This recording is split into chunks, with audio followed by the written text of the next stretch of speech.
So the topic for today is ethical essay coaching. And my question to you is why is that a topic that you're interested in? What's interesting about that concept to you? Ethical essay coaching. I assume we all intend to be ethical. Nobody says I'm going to be unethical. So what's interesting to you about that? Why are you here?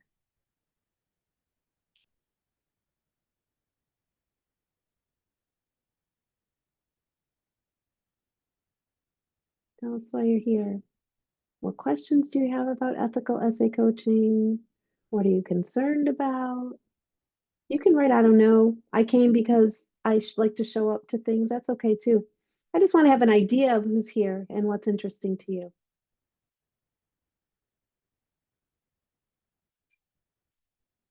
Ah, excellent start. Okay, guys, keep it coming. Yeah. So Joanne says, I'm also a writer and worry about my innate desire to rewrite my poor students. Very honest. Mark, I have control issues, especially on writing, and sometimes I worry that may impact the way I coach my students' essays. Kelly says, how much is too much editing? Where is AI appropriate for helping me with revision suggestions? Oh, these are such good questions. Okay, guys, keep them coming. What else? What are you concerned about regarding ethics? I love to listen and learn. Yes. How much is too much editing? When you think of ethical essay coaching, what does that even mean? Is it different? Like we're all of a sudden everyone's talking about ethics, ethical AI, ethical this, ethical that. Um, I have to say that one of the things that comes to my mind is when my children were young and I taught them to read nutrition labels. Like just because it says it's healthy doesn't mean that it's good for you. It doesn't mean you shouldn't eat it, but you should at least know. Is it because it's a granola bar? Like, is it good for you because it says granola? That may sound silly, but ethical is like the word of the year, right? It's everywhere. Ethical AI, ethical coaching, ethical practices. I came because I like to hear what you have to say. Thank you, Emmanuel. I also have control issues and want to determine what I consider too much input. Um, Abby says, what's the role of AI by us, by students? Yeah, great questions. All things I want to talk about today. And I really appreciate you putting those in the chat. Feel free to add more questions. This is an informal session. We're a small group. This isn't like, 100-person webinar or anything. So if you have questions as we go along, put them in the chat, raise your hand. I have become a master of the Zoom room, so I can see you. I'm paying attention. I really do care. Like I said, I really do care that I can see your faces. I'm going to share a few slides. Some of you may have heard me with some of these messages before because truthfully, in the 16 years I've been doing this, it hasn't changed a lot. The landscape changes, student worry changes, parents change. I mean, there's the people who are parents now are a generation younger than the parents I started out with when I started this business, my babysitters were applying to college and now I have 3 graduates. So, time has passed. Things have changed. I'm not saying the world hasn't changed, but our method hasn't changed. Our philosophy hasn't changed. And that's what I want to leave you with is that, yes, while things change, a lot doesn't. And that's what you need to hold on to. The principles are what you hold on to. So let me share a few slides and then we'll go back and forth between slides and just talking. So ethical essay coaching. What the heck? What are we talking about here? These are my 3 principles. If you have heard me speak ever anywhere, I talk about these 3 principles all the time, and I'm going to explain what they are today. These have not changed. I have been giving a variation on this talk for many years. I change the context, the audience changes, the level of experience of the folks I'm talking to changes, but these principles are what my team operates on. Theme matters more than topic. I will explain what I mean by that. Reviewing is simple if you know what to look for. That gets to the AI over editing. Every exercise, meeting, and email has a purpose. We don't do anything unless we know why. If I leave you with nothing today, I want you to remember that. Do not use a tip sheet because your friend uses it. Do not ask 10,000 brainstorming questions because you're afraid that you might miss something. Know why you do what you do why it works or why it doesn't. And I hope that I'll leave you with a few of those whys, understanding some of those whys and how better than just what. All right, so let's move on. That's my team. This is us. We're pretty small. There's me. There's our four amazing coaches. We are professional writers. We are artists. We are teachers. We are writing coaches. Erin, top right corner, actually is a full service IC. She has a very small practice in Wyoming where there's not a ton of um, need for this kind of work. And she's been an essay coach with us for many years as well. David in the bottom right corner manages our coaches, manages a lot of our programs. Shannon in the middle has been working with students on college essays for more than a decade and actually worked in an admissions office. And Joe, bottom left, helped us develop a lot of what we do today. Joe's been with us for 12 years. Our team sticks around. We are very serious about the work we do. We work with a lot of students. We work with our own students. We work with our colleagues' students. So folks who say, I need an essay coach, we do that. Talk to me later if you're interested. But the most important thing I think we do is that we train our colleagues. And some of you here have gone through our training, College Essay Experience. It is all based on this 10-step method. I put this up here because if you don't already have it, I highly encourage you, strongly encourage you, I don't know what's the right adverb for that, to get a copy. Snap the QR code or go to this page. It's going to ask you for your email. You might already be on my mailing list. You can stay on the list. You can get yourself off. These are our 10 steps and the 3 principles I described. We use these 10 steps in all of our training and all of our student work. If we do it, we follow these 10 steps. So where did we come up with all of this? Well, I'm a writing teacher from way back. I've been teaching writing for decades, all kinds of writing. And when we began working with students, my business partner, Kim, who retired in December, she said, well, can you teach college essay writing? And I said, sure, it's writing. The first thing you need to do is understand the prompt. What's the question? What are we talking about? Then you need to come up with some ideas. And then you need to do writing. And here's how that works. So as a professional writer and writing teacher and instructional designer, I all from the very beginning said, how can I teach students to do this thing with me or without me? How can I teach my colleagues to do this with me or without me? And what that requires is very simple, straightforward instructions, repeatable instructions, and principles. Not just here are 6 tip sheets, you should use them. Here are 17 review questions, you should use them. No, I need you to understand, like I said, I need you to understand why. So let's go into these 3 principles. 1, I say that theme matters more than topic. Reviewing is simple if you know what to look for, and every exercise, meeting, and email has a purpose. So let's look at the first principle. Principle number 1, theme matters more than topic. What in the world am I talking about? Well, to some of you, this will be very familiar. You've been through a training, you've used our materials, you're familiar with our method, but it bears repeating. I'm telling you, our team, that little team I showed you, we go through this every year. We had a staff meeting this morning and we're talking about supplemental essays. And we said, here's a gap in how our students are prepared for essays. What else do we need to do? We are constantly refreshing our own knowledge and our own professional development. So I'm telling you that even if you've heard me talk about this, even if you're in our partners program and you're using this with your students, it bears repeating. Theme, knowing what happened and why it matters. In other words, what am I going to write about and why is more important than the topic. A student can write about anything if that topic is linked to a prompt and it has a purpose. That may sound obvious, but students think they're supposed to be unique, right? Students think they need to be special. They think they need to do something that, no one's ever done. Red herring. Those are distractions. They don't need a hook. They don't need a unique topic. AI is not going to save them. There's a lot of, and we're going to talk more about AI. We will definitely talk about AI toward the end of this. AI is not going to save them. All that other stuff doesn't matter as much as they think. When students understand this prompt, this is the prompt, the Common App instructions, this is the real prompt. What do you want the readers of your application to know about you apart from courses, grades, and test scores? Choose the option that best helps you answer that question. That's the real question. And when students understand that, they can come up with effective topics. They may need your help refining them, focusing them, making sure they're not writing about when they were 12 years old.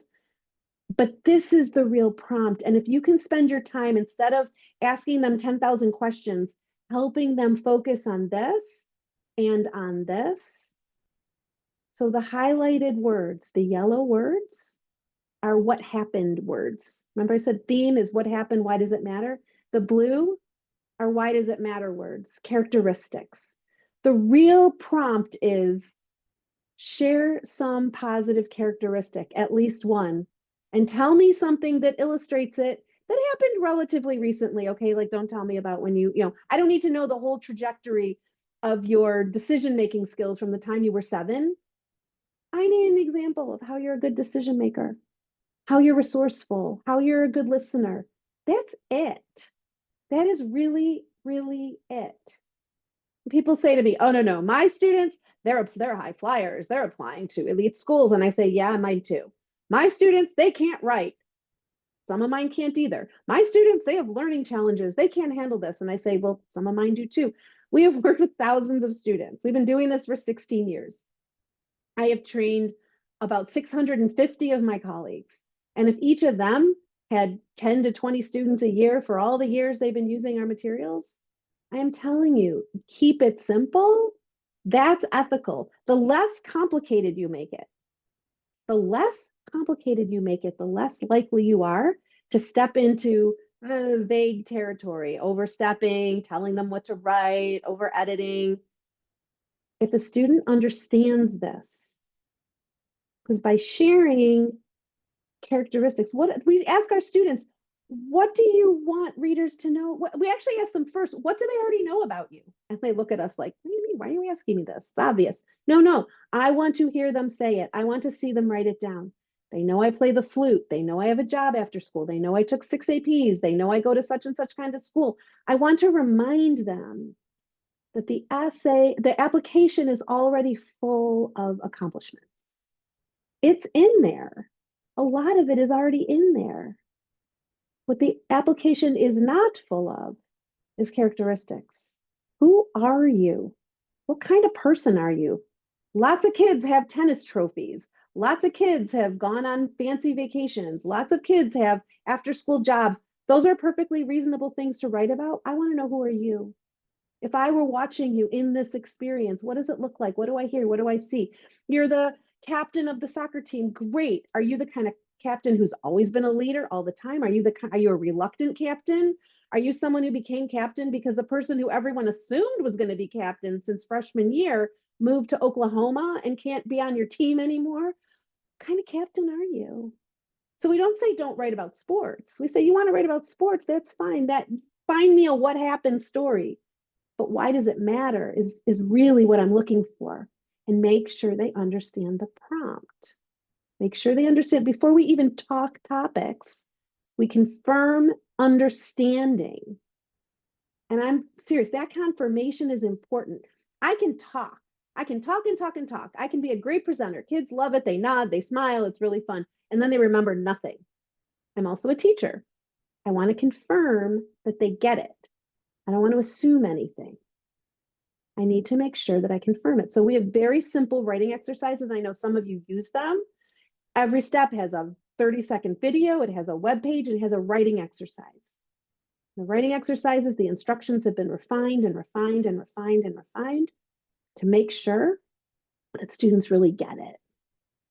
So that's first, right? The first principle, theme matters more than topic. Before I go any further, does anyone have any questions about that? I want to make sure I'm not missing anything. Any questions about this idea of theme? I can see most of you, but if you have a question, you can raise your hand. You can use the hand raising icon. You can put a question in the box. Yeah, Kelly, go ahead. When you were going through your slide about what happened and why does it matter, I think you said why does it matter is where is it equates to characteristics. Is that exactly? Yes. Okay. All Yeah, right. Just yeah, that's what I said. Thanks. Other questions about this idea? Yeah, Because this is really central. Yeah, go ahead, Abby. you said they can write about anything if they understand the prompt. You said two things and I didn't catch both of them. Okay, I'll try to remember exactly. So I said that they can write about anything. One of the best essays I had a couple years ago, and I use this example all the time because I love it so much. A student brought me all these great ideas. They looked amazing. He did his pre-work. He wrote 4 ideas. They were so impressive. They involved lobbying and volunteering and doing cool things. And it turned out that none of them were that interesting to him, and they were his mom's idea. So once I went back and said, do you really understand that? Like we've talked about this now, understand the prompt. They know they know all kinds of things about your accomplishments. What are your best characteristics? And one of the things he had written down was, I love listening to people. I'm so curious. I'm like, all right, what's that? Tell me. I said, tell me about a time. This is my phrase. I give this to you very generously. Please use it. Tell me about a time when, I say this to students all the time. Tell me about a time when, all right, tell me about a time when you were really curious and a good listener. Sat there and he thought, he said, oh, I know. And he told me a story about being in driver's ed, driving with a new instructor. Something controversial had happened in their town recently. And he asked the instructor, what do you think about this? And the instructor gave him an answer that was so different from anything he believed himself. It was like, wow, that's not what I think. But he said, I just listened. And then I said, oh, I disagree. This is a 16-year-old kid telling his driver's ed, some old retired guy, right? Who are the driving instructors? I really disagree with you, but in a respectful way. He said, it was so interesting. I loved it. It was so fun. That was what he wrote about, because once he understood the prompt, if I had said to him the typical brainstorming questions that I've seen, I know a lot of my colleagues use them, some of you probably use them, describe times when you've been curious, describe times when you've been resourceful, tell me about some of the most interesting experiences you've had. It seems useful to do that. I get it. I understand why people use those questions. But those questions on their own, it's like you feel like you're mining for diamonds. If I look hard enough, I'll find it. You want to be ethical? Don't even go toward that direction where you're telling students what to write about. This is your best topic. No, in this case, I got to once my student understood the prompt, he knew exactly what to write about. He had good ideas, and they were mundane stories. He never would have listed talking to my driver's ed instructor on a typical 100 question, questionnaire, pre-brainstorm questionnaire. Because what would I say? What is one of the most boring things you did last week? I mean, that's not a question you would ask. So Abby, does that answer your question? Pretty much. It isn't exactly what I said because I don't remember precisely the words, but in concept, does that give you what you're looking for? Okay. So other questions about theme, anything else? All right, let's move on to reviewing. Reviewing. This is where it is very easy to slide into, well, but I want them to get in and this writing isn't so good and I'm a good writer. So let me tell you, I'm a great editor. If any of you wrote something and you said, can you review this and revise it for me? I would be happy to do it. I used to do that professionally, right? Because you're a professional and I'm a professional. You're an adult and I'm an adult. Some adults feel like they're strong writers and some don't. I mean, how do communications companies stay in business? Because people don't know how to do that stuff themselves. Got it. I was a speech writer. I wrote speeches for executives at General Motors for almost 10 years. I had to write in their voice. I can do that, but I will not do that for a teenager.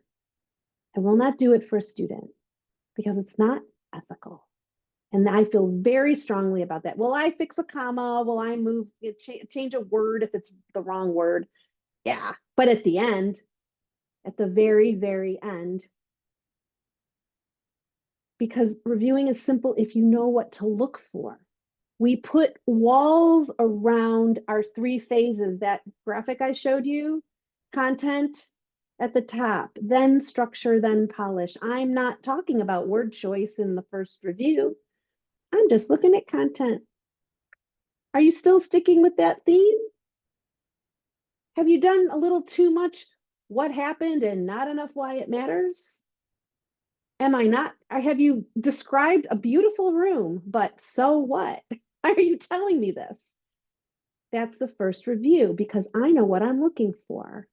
I look for patterns and I only comment on what's relevant at at any particular time.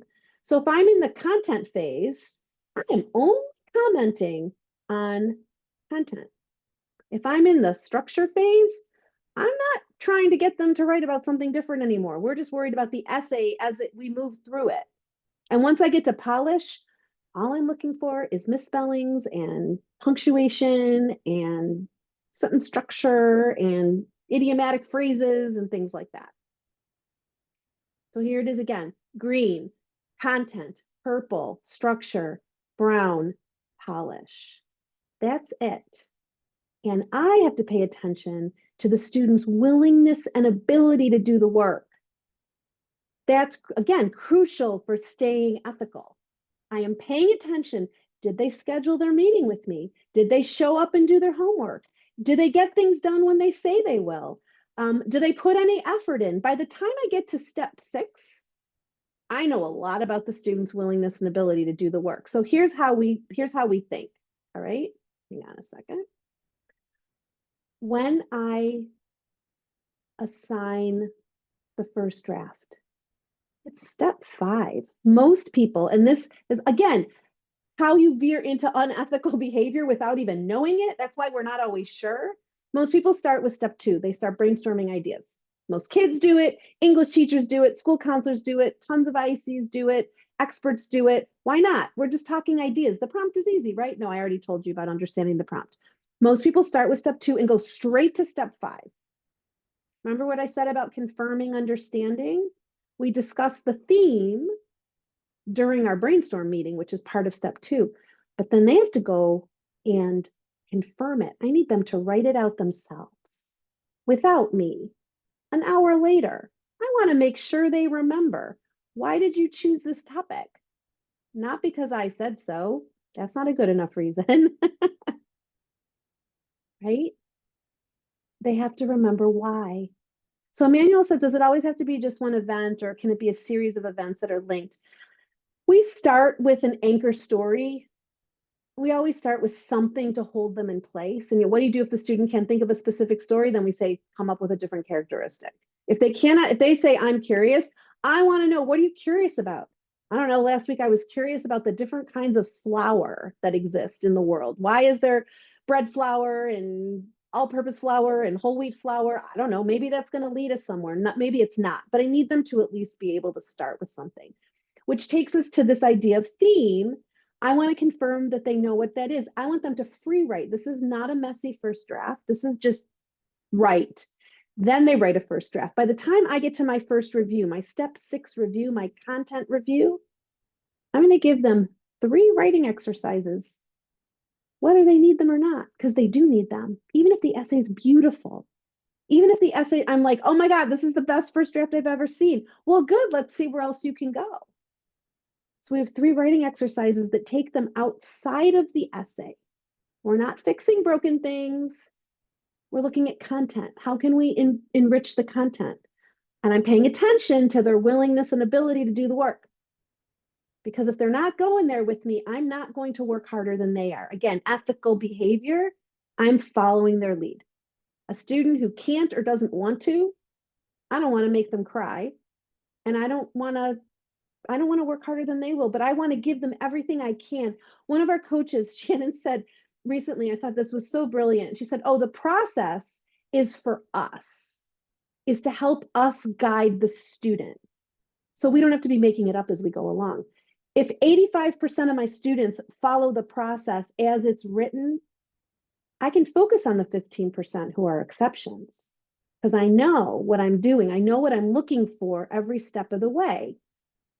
I know that I'm on polish. And even though I wish, going back to Mark's control issues, I wish it was better. I can see how it could be better. I want them to fix it. And I say, I already asked them to fix that.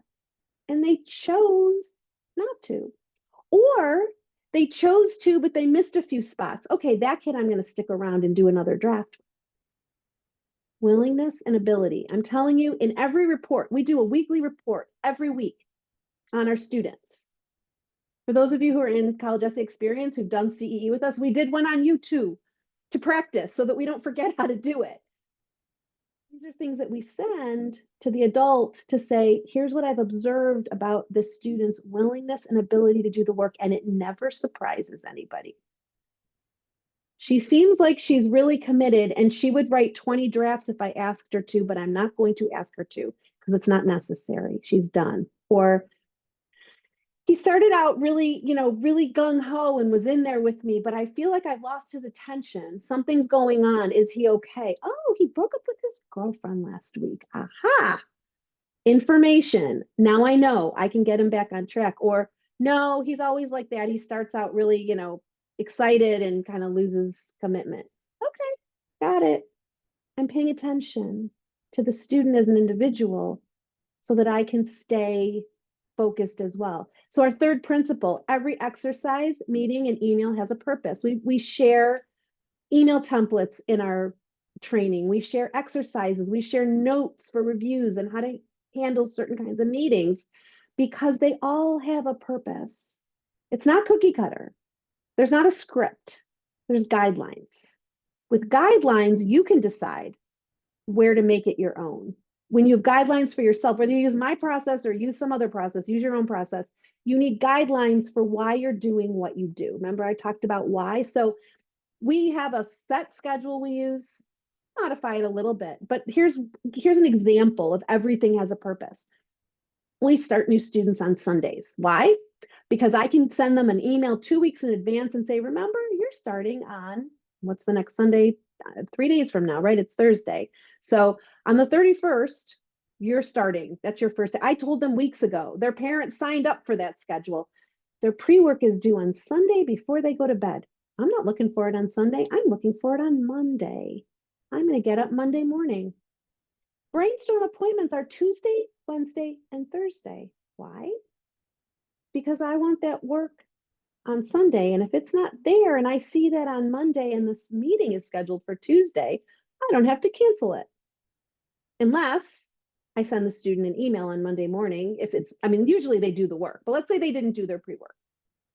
On Monday morning, 10 o'clock, either they're in school if it's school year, they're not awake if it's the summer, or they're at work or at camp or whatever.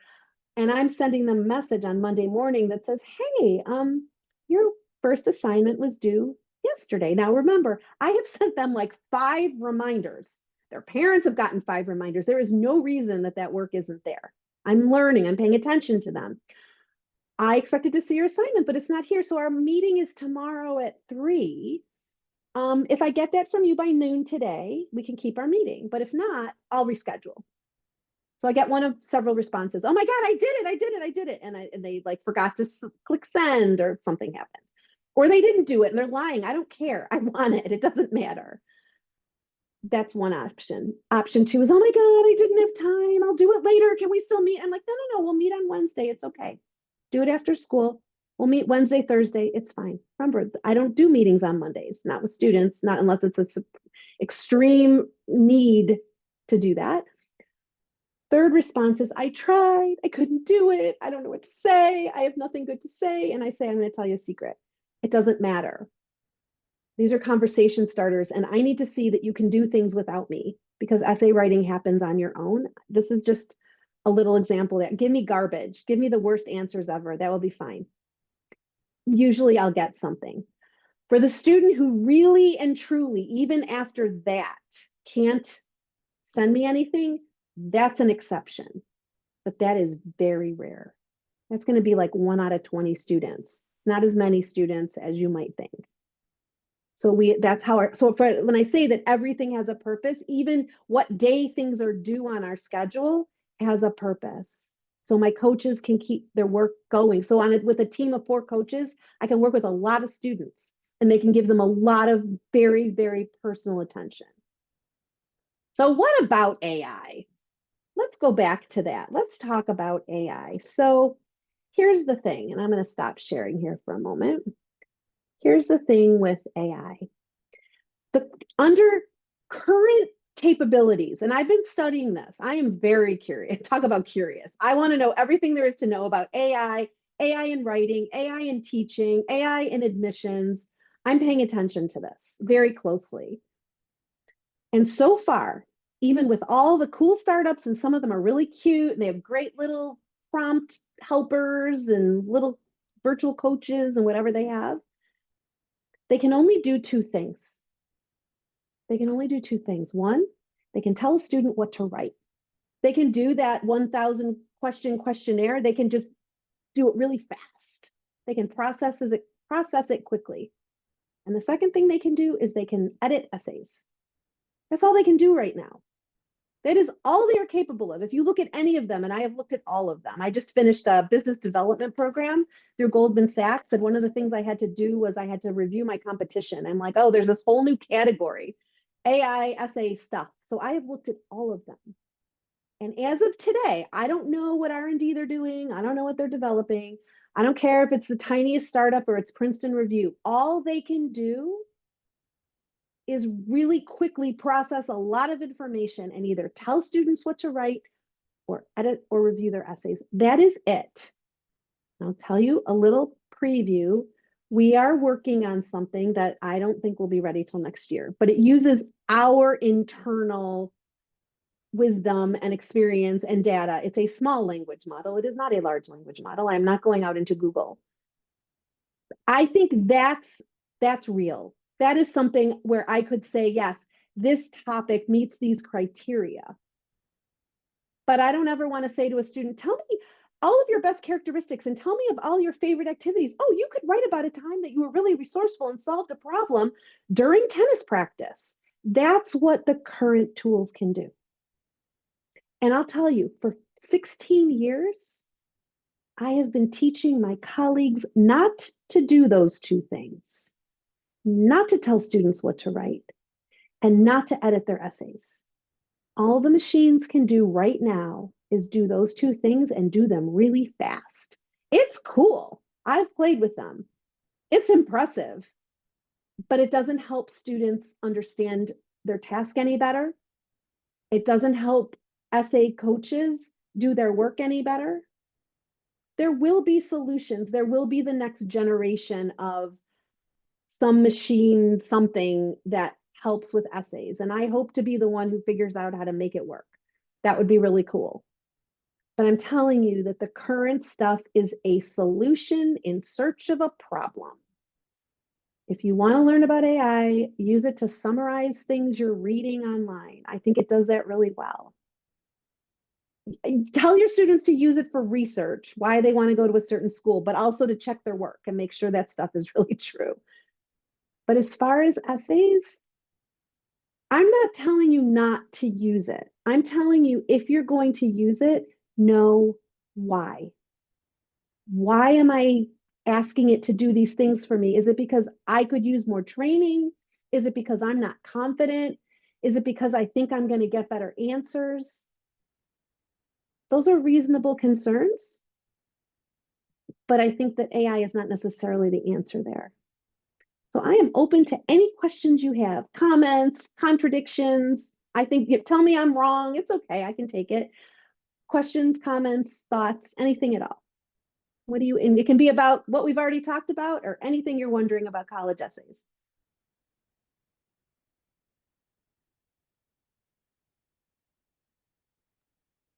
Yeah, hey, Melissa here. Go ahead. How are you? Really good, fun thanks.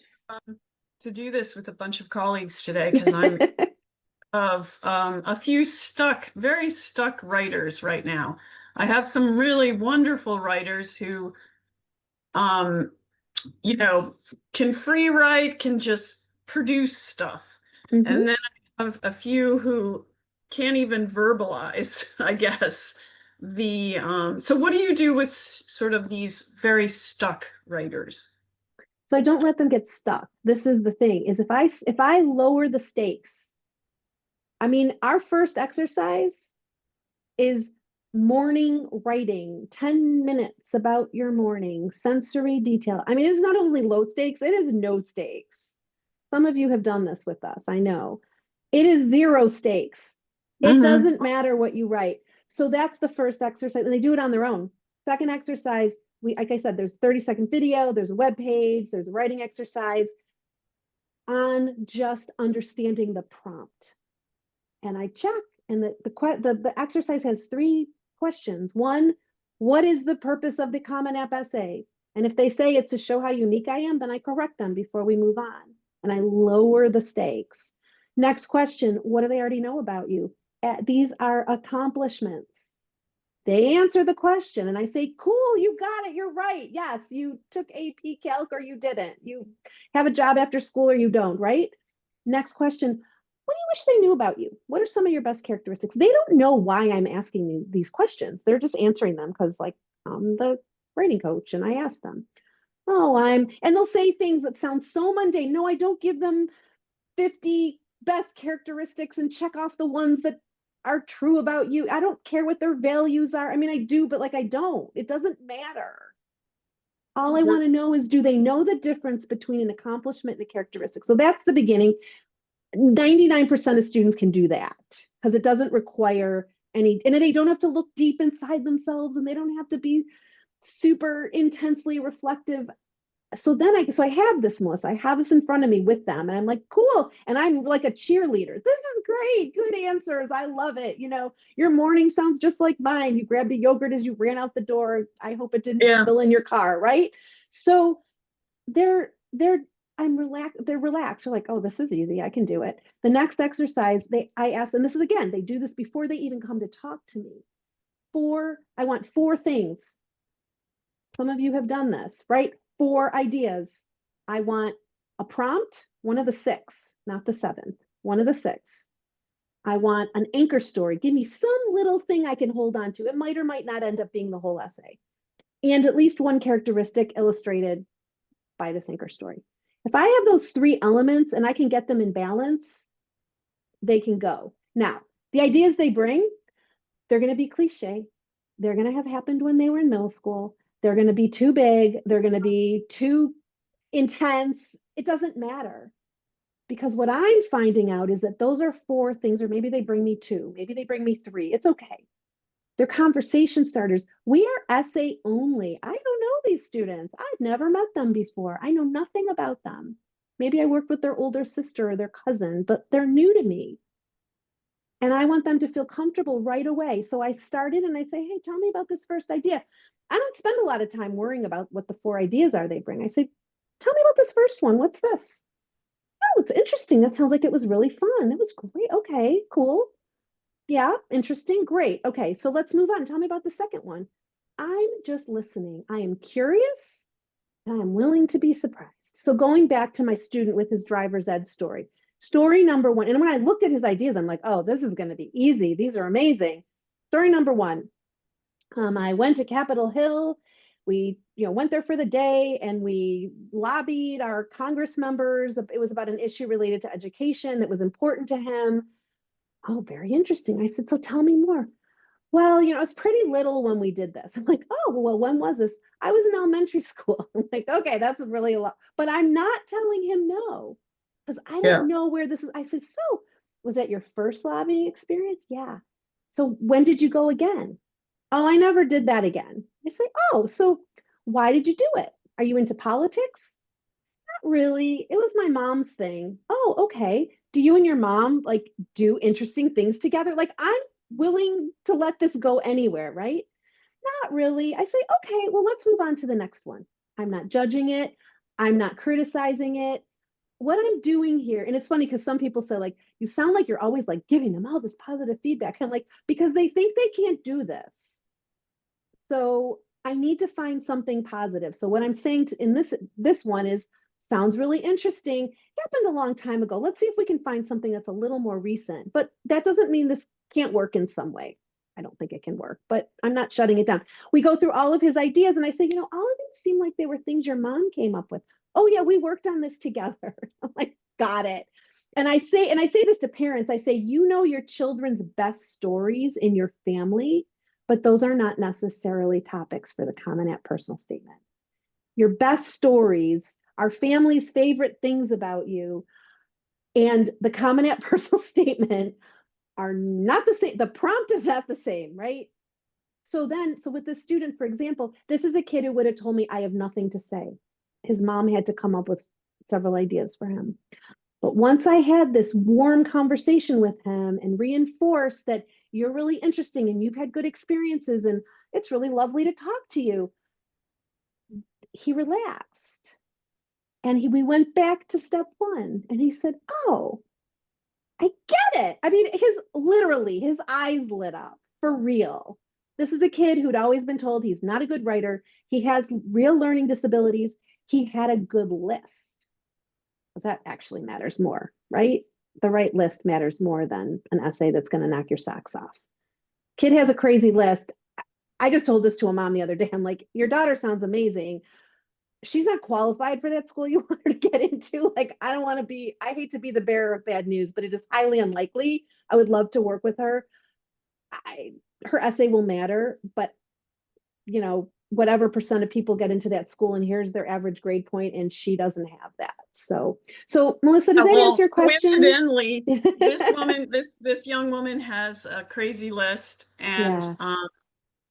I have had these these encouraging conversations where we're but still, and the one topic that it feels like she should, or I mean, again, I'm not going to tell her what to write. She goes, well, that makes me cringe. I don't want to write about that. Then she doesn't have to.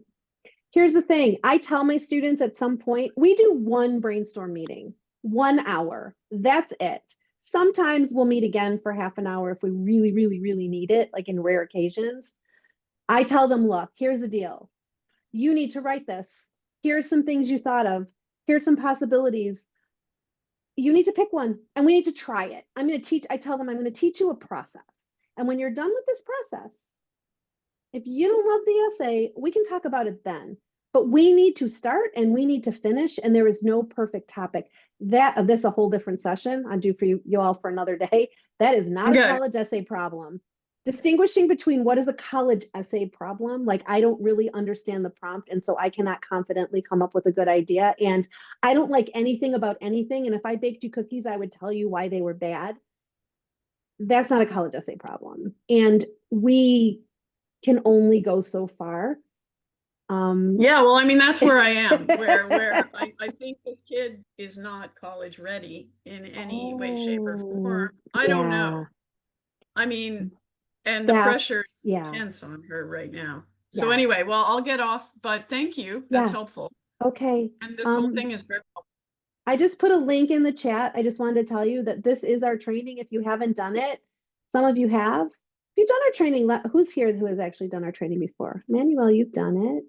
I have. Ronke has done it. Yeah, it's good stuff. I'm telling you, like, I mean, I created it, but all the things I'm talking about here, you learn it by doing it. This is not a sales pitch. I just want you to know, like, this is how you get it. This is how you get it, is by doing it, by writing the essay. You do not have to pretend that you're a child. You get to be yourself. But we use the Common App as a model. We do. And it's hard to, some of this is hard to explain. I used to do workshops just on brainstorming and just on essay reviews. And whenever I would talk to people in the brainstorming workshop, I'd find out that their problems extended into essay reviews. When I talked to people in the essay review session, their problems extended into like, well, my brainstorming wasn't so great. So now I have to like review my way out of a poorly conceived idea. Very challenging. So other questions?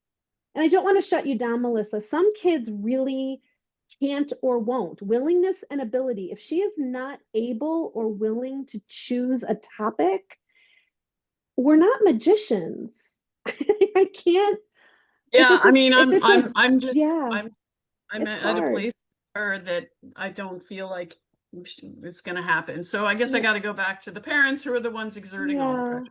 It's unfortunate. Yeah, it is unfortunate. Kelly, did you have another question? I did, a quick one. You said that you need 4 things to get things started. A prompt, at least one anchor story, and then at least one characteristic that 3 things. No, the 4 things where they have to bring us 4 ideas. So they have to have the 3, we balance the 3 things. Once they have that, and it doesn't matter. Some students start with the prompt. Oh my gosh, prompt number one, identity, background, like that. Oh my gosh, there's so many things. Like I'm this kind of person. Others say, I need to write about becoming the drum major against all odds. And they don't know how they're going to do it, but like it's such an important experience to them. Others say, I need people to know that I'm very decisive. They wouldn't know that about me. That's so important. It doesn't matter where they start, as long as they get all three of those things together. That is an effective topic. And we use that word intentionally. Not that's a great topic, not that's the best topic I've heard all day. It's effective. It can work. It answers the question. It demonstrates something positive about you. And you have a story that at least we can start with. By the time I get to step 6, 7, 8, 9, 10 in revision, maybe the story has faded to the background. Maybe that anchor story is the whole essay. Maybe the anchor story is an example among others. It doesn't matter. I need one thing, because I don't know yet. And I'd say this very intentionally. I don't know yet. Gotcha, Mark. What they're going to be capable of as writers. So I need to start where all students can start. Yeah, Mark. Are we done?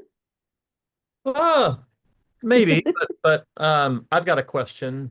I Yeah. have a student I'm working with right now, and I have not done your program, I know. I know. But I do rigidly stick to the 10 trillion PDFs I have from you.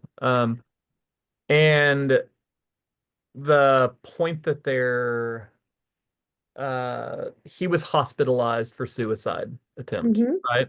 And so his essay is about his depression. Mhm. And I typically don't allow students to say the S word in essays, S being suicide. Mhm. How do you handle a situation like that? What would you? So we have very firm guidelines on dealing with sensitive topics, Yeah. mental health, political issues, identity issues, things that could be sensitive that might not be sensitive. Maybe this is a kid who's like very comfortable talking about this.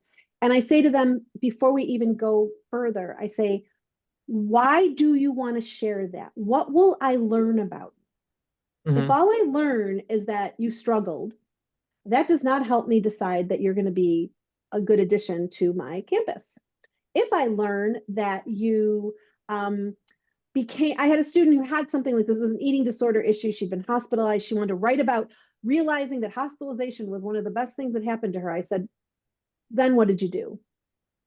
And then she said, oh, I started to make videos about this with this organization to help other students overcome the stigma of mental illness. I'm like, oh, that's interesting. So with a student who says, I want to write about suicide, I would say, what do you want your readers to know about you?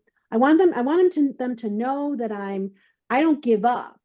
Oh, tell me about a time when you didn't give up. Well, I was feeling really depressed last week, but I thought about all the things I learned in my therapy. And instead of going into that dark place where I have gone before, I went for a run and I called my sister. I'm making this up. But what I'm saying is, I'm trying to, again, this goes back to understanding the prompt. Question number one is, what do you want them to learn about you? Because I say, like, if I was writing your memoir, if you were writing your memoir, this would be chapter 2. But you're not writing your memoir. You are trying to tell people who don't know you why you belong on their campus. So question 1, what do you want them to know? Question 2, what do you know about your readers? How will they take this? Now, on most campuses, they have all kinds of sensitivity training and bias training and whatever. So if it's just any run-of-the-mill school, for the most part, you can write about anything. I mean, you can if you want to. I don't recommend that as a topic necessarily. Question number 3, though, is sometimes the one that will get them onto something else. I say, can you handle editorial feedback on this? If I tell you to change a paragraph or a sentence or cut part of it, are you so in this? Does this feel so emotional and real and present to you that that's going to feel hurtful? And I want you to be honest. And often they'll say, you know what? I don't think I can do that now. And that's what stops them.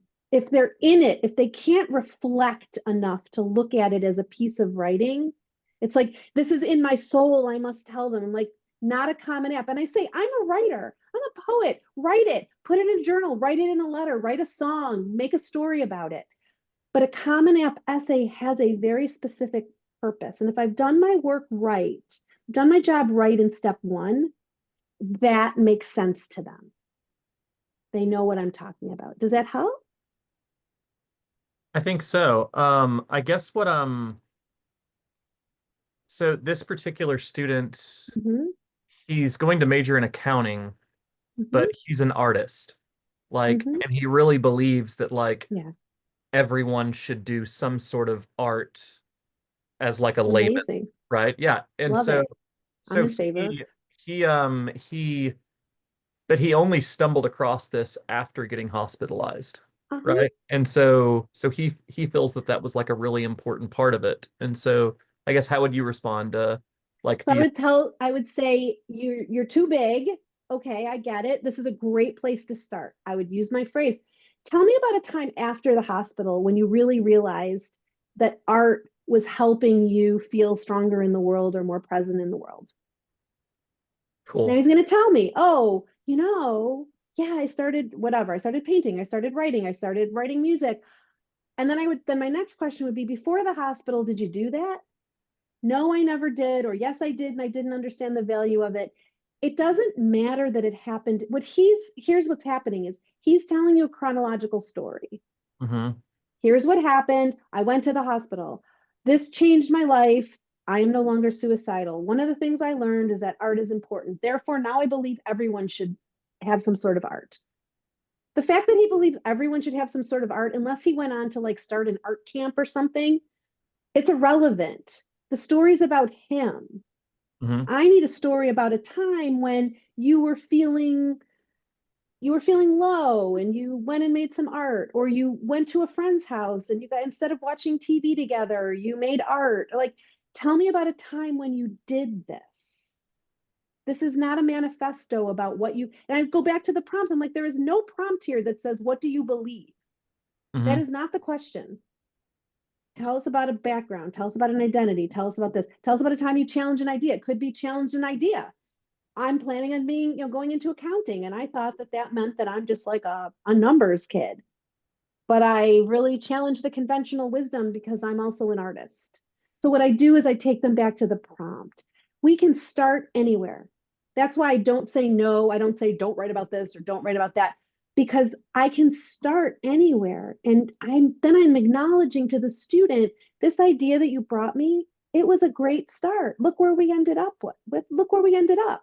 I didn't say no to you. When they bring us 4 ideas, I'm not looking at them and saying yes, yes, no, yes. I'm using them as conversation starters. And so I can turn anything into, with us now, not with, the student who can't agree on anything and will say that everything's a bad idea and thinks that she doesn't have anything to write about. Like I said, that's not a college essay problem. Your student, it's an understanding the prompt problem. And that you can solve while also respecting. I love that you learned this in the hospital. Let's start there. By the time he's done, hospital's gone. Hospital's irrelevant, or maybe it is relevant, but it's a detail. It's not the main thing. And that's it. Our hour is up. It's been such a pleasure to be with you. I'll come back anytime. Thank you. We'll hold you to it. All right. This was really helpful. Is there any other resource you want to point us to on your website or Well, I anything gave else? you the tip sheet. I can show you that again if you'd like to see. Here, let me Just for people that may have bring come you. in late? Yeah, let me give you that again. I will share. So right here, that's our main training.